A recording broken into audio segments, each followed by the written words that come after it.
For this watercolor demonstration, we're going to do the wet on wet technique. Now what that means is you're going to have wet paper and you're going to apply very wet paint. So I'm doing it on just a scrap piece of watercolor. I just take down some of the edges there.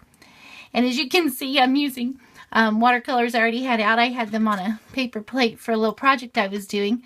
I didn't throw them away because even though they're dry, you can re-wet watercolors and you can use them again. So I'm going to start with just some clean water and apply it to my paper. And you might do this for a background, or you could do your entire picture wet on wet. If you were to, let's say you were doing a flower, you could do it wet paint on wet paper, and you'll see how the colors will run here in just a minute. So I wet down the paper with just clean water. And now these paints have already dried because I've used them before. But I'm going to wet them down again. And you'll see as I apply the paint how much it runs and how much it moves. So I could do an entire background this way.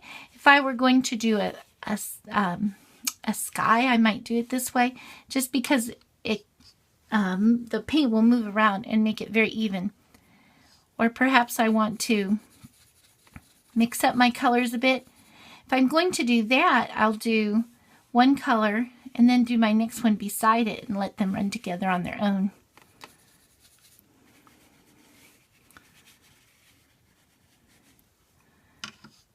Or I could, let me add a third color in there.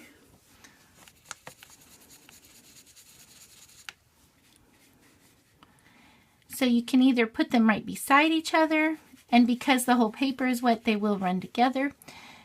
You could take some color and move it through another, and you'll see how it still blends and moves because your paper is wet and your paint is so wet.